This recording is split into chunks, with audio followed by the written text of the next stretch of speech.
Okay, Virgo, para to sa inyo. Sa mga Virgo, para to sa inyo, guys. At ngayon ay March 7, okay? At kung kailan po in-upload ang video, kung anong petsa sa aking lugar is yun ang petsa na sinasabi ko, guys. Okay? March 7, 2025. Ito ang inyong reading. Virgo, tingnan natin ang inyong mga sitwasyon muna. Okay, Virgo. Tingnan natin. March 7, 2025 sa mga Virgo. I need 4 message dito. Okay, Virgo, I need message for you para magkaroon ka ng guide at sundin mo kung gusto mo kahit ilang percent lang. Okay? Ang yung first message ay 3 of Cups. Something na mga bagong para mga bagong idea, mga bago ding pagpapasimula is naiisipan mo at may mga good news paparating sa buhay mo. Something galing sa message. Okay. At yeah, speaking of message, may gusto sa'yo mag-message. 2 of Wands. Ano kayang klaseng message itong paparating sa'yo, guys? Mukhang ito ay old and new path sa iyong buhay na dapat mong pamilian, but nandito ka sa time ng pagdadoubt, pagdududa sa paparating na message o dumarating na message. May pagdududa. Okay? Virgo, may taong gusto sa'yo magpadala ng message. Something na ito ay pag-ibig, guys. But meron kang pagdududa.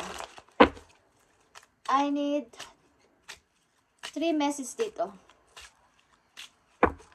Para sa mga Virgo, ano tong mga message na to? Napaparating sa inyo, guys. At mayroon kang pagdududa.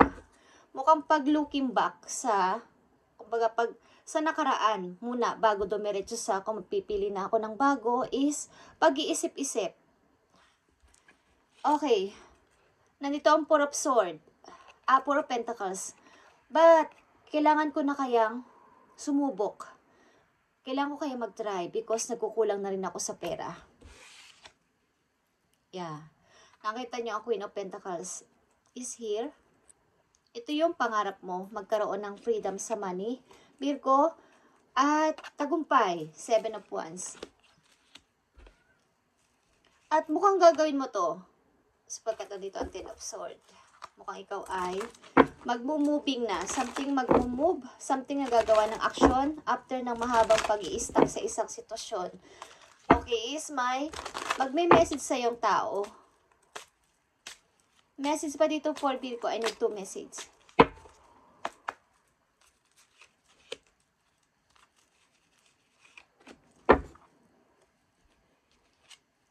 Seven of Swords. Okay. Mukhang marami ding nawala sa'yo. Marami ding mga tumalikod sa'yo mga tao matapos mong mawalan. Okay? Kung ano mang nawala sa'yo, pera or any material na bagay. Okay? Maraming mga tumalikod sa'yo. At may mga nang iwan din sa'yo. 8 of Cups.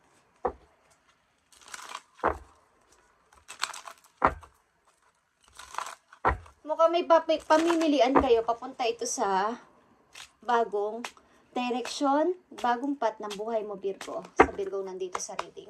Today, March 7, 2025. At Four of Swords is here. Nakikita niyo to, guys. Something na healing pa rin ay nagpapatuloy kasi yung pag-healing. Okay? But gusto mo na talaga ditong lumaya. But nag-iisip-isip ka talaga kung ano ang dapat mong gawin. At may konting pagdududa sa alok na to. Baga sa offer na to. Mula sa isang tao. Virgo. Mukhang may pamimilian ka. Mukhang may magta-travel din dito. Virgo. Sa mga Virgo na nandito sa reading. Today, March 7, 2025. Tingnan natin pa ang inyong mga message. Sa mga Virgo. Okay. Mukhang may good news na paparating sa inyo, guys. Sa mga Virgo na nandito sa reading, may mga good news sa paparating. Ito ay message. Tingnan natin ang mga message pa para sa iyo ngayong March 7, 2025 sa mga Virgo.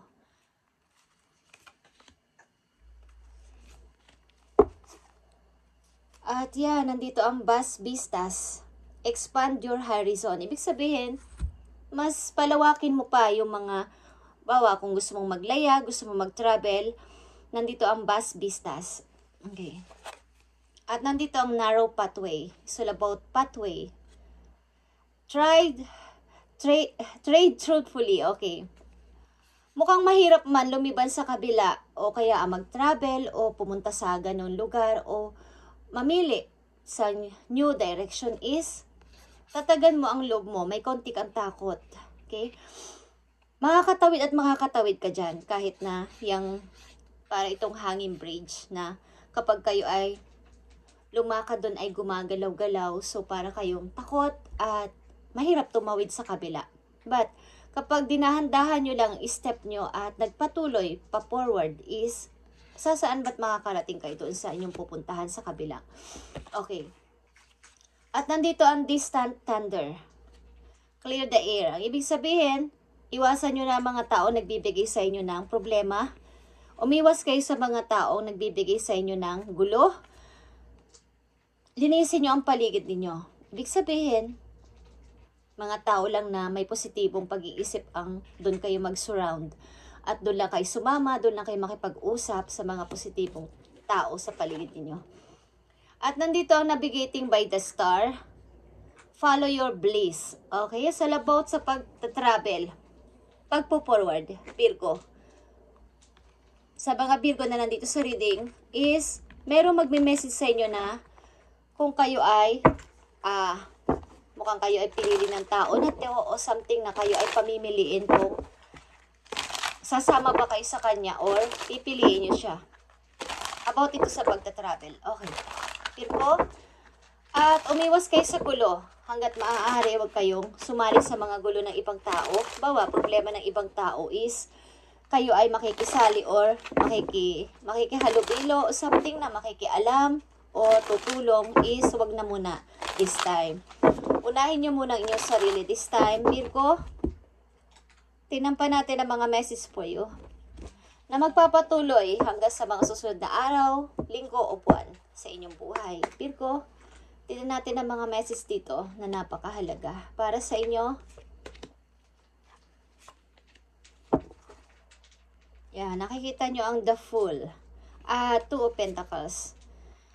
Ang message na to marahil at sa hinagap ko ay galing sa isang person na kayo ay pamimiliin or gustong makasama or kaya kayo ay may pagmumuni-muni na may paglingon pa rin kahit papaano sa nakaraan at pag-iisip-isip kung dapat na ba talaga ako mag-start ng bago at sumama o pumunta sa lugar na yon o sumama sa person na yon. Nakikita nyo ang 8 of Wands, okay? Pa-forward ito papunta sa positive na way. Positive movement forward ito, guys. Okay? So, magpatuloy kayo dito sa pagliban dito. Virgo, kahit na sa palagay ninyo ay mahirap or hindi nyo alam ang mangyayari, ang kabilang side nito, anong meron sa kabilang side, halimbawa sa lugar na yon o sa pagkasama nyo ang person na yon, anong mangyayari sa akin. But, hindi masamang magpatuloy o mag-try. Okay? Four of Cups is here. May mga pagdududa talaga. At pag-iisip-isip sa offer. At the Hierophant is here. Isipin ninyo ang inyong sarili at ang magiging future ninyo kung kayo ay magpa-follow sa sinasabi ng inyong puso. Okay? Na pinag-isipan nyo din naman sapagat ito ay para sa inyong ikakabuti, para sa inyong future. Okay? Virgo. Mga message pa for Virgo para magkaroon sila ng kaliwanagan or guide. Ngayon ay March 7, 2025, guys. March 7, 2025. Tingnan natin ang mga message pa for you, Virgo. At kung gusto niyo ng number is, ibibigay ko lang naman to sa inyo sapagkat ito ay napanaginipan ko. But, tingnan nyo lang kung kayo nang bahala mag-rumble-rumble nito, guys. Okay? 2157. Okay? 2157. Apat ang number na napanaginipan ko. So, kayo nang bahalang magbuo-buo niya kung saan nyo pwedeng gamitin ang number na yan. Okay? Minsanan lang kasi ako managinip. At almost na napapanaginipan ko guys ay about sa kapag may mga involved na mga tao is yung mga accident, yung something na masama. So yan ay aking kinakash out. Pinagpipray na wag mangyari. Okay. Tingnan natin ang message dito for Virgo. Para sa inyo to, dalawang message dito na napakahalaga para sa inyo. At nandito ang find balance, Virgo.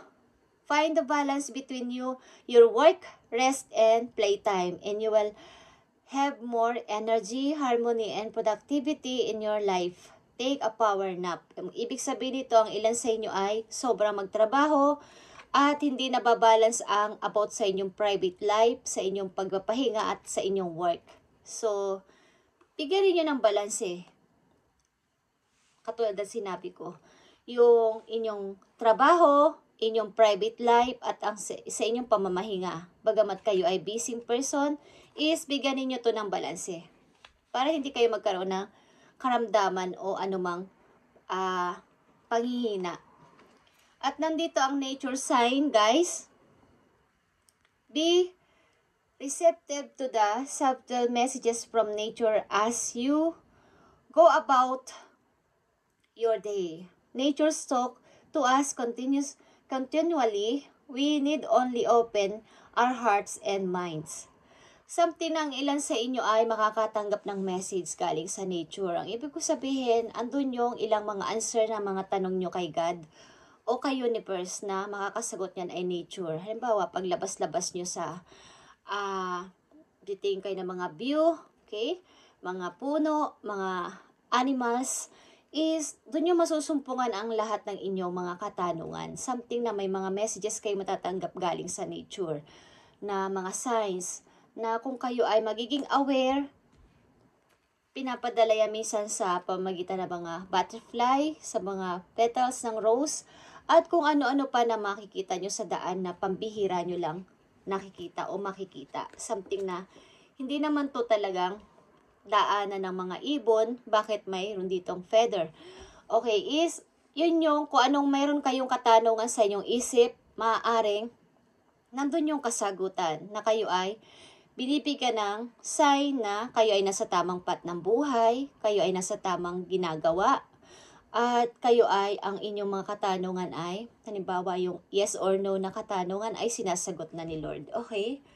So, something na kayo ay magtanong kay God kung ano ang dapat ninyong gawin kung kayo ay naguguluhan sa inyong kasalukuyan. Virgo, tapagkat nandito ang pagdududa. Tuloy-tuloy ka lang mag-forward. Positive. Papunta to sa light o papunta to sa magandang future na yung hinahangad sa future sa inyong bawa sa kasalukuyan kayo naguguluhan is sikapin nyo na ito ay mawala sa inyong isip at maganda itong patutungan papunta sa inyong future. Message mo sa mga Virgo na nandito sa reading, ibigay mo ang tamang message dito sa kanilang reading ngayong March 7, 2025. Ibigay mo ang tamang message dito.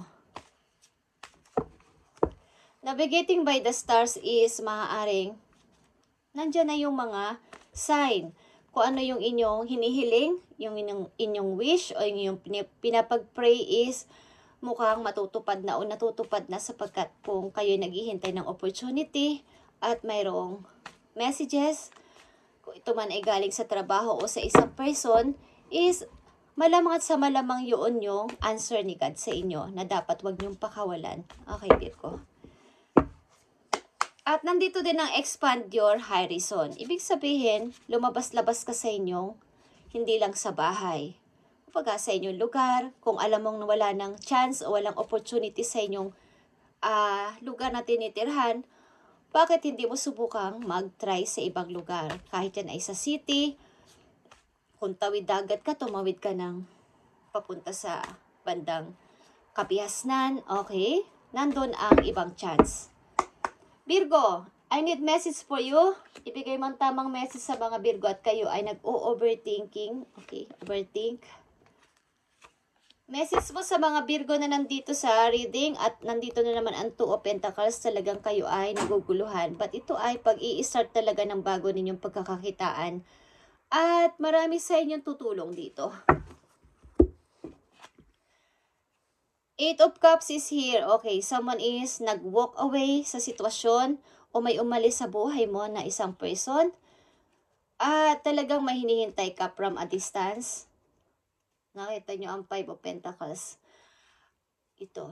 Pagkukulang ito sa money. At maaaring ilan sa inyo ay ayaw ding humingi naman ng favor o ayaw nyo din namang manghingi ng help sa mga taong alam nyo merong pera o alam nyo makakatulong sa inyo pero kayo ay nagtitiis at sinisikap nyo na magtiis na lang sa ganitong kalagayan habang kayo ay may ginagawang para sa inyong sarili.